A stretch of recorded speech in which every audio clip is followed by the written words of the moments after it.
Why does it matter? If you're close to the one true God, it doesn't matter how they view you. If they think you're foolish, if they think you're incompetent. It doesn't matter if you went to seminary. You know the truth about the most important event in all history, Jesus Christ. And you have a relationship with a Spirit that demonstrates himself in your life. What they think about you doesn't matter, because what you're concerned with is how God sees you and thinks about you. And in verse 16, Paul sums that up by saying, For we understood the mind of the Lord, for who has understood the mind of the Lord as to instruct him? We have the mind of Christ. When we are in relationship with the Holy Spirit, we are being taught the things of God. We are given the mind of Christ. And who can stand up to the mind of Christ and judge us and put us under their scrutiny when our mind is the mind that we share with the Holy Spirit? And the Holy Spirit is the one empowering our words and our presentation. One of the most amazing stories that I have that really shows this difference between the world's wisdom, the world's power, their beliefs in what a good presentation and what success looks like, and what God's is, comes actually out of the spread of Christianity in the first place. During the Roman Empire, there were two terrible plagues that came across the land. In the first plague, around 165 AD, 1/3 of the population of Rome was killed. 1/3, 1 out of every 3 people died. Then again, less than 100 years later, in 252 AD, another plague hit. And from the city of Rome alone, in the second plague, they estimated that 5,000 people died per day. People were freaking out. They didn't know what to do. And the world wisdom, the world knowledge was, these people are sick. I'm going to throw them on the streets so that hopefully I don't get it too. These people are sick and dying, and if I can push them away, I can keep them away, maybe it won't get me too. People were terrified. Family members were throwing other family members into the streets and letting the plague eat them alive as they sat there. The Christians didn't follow the human wisdom of that time to push people aside.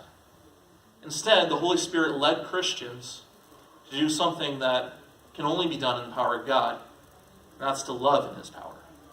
While everyone else was throwing people outside, Christians were going and taking the needy and the poor and bringing them in and taking care of them.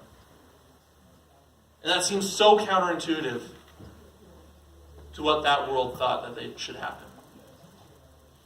The emperor of Rome at the time even started getting mad about this.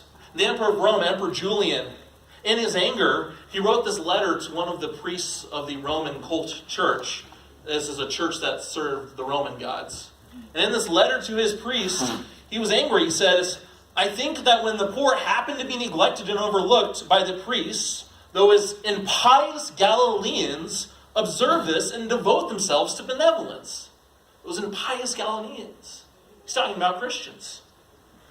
The impious Galileans support not only their poor, but ours as well. Everyone can see that our people lack aid from us. He's not upset because people are dying. He's upset because it's making him look bad.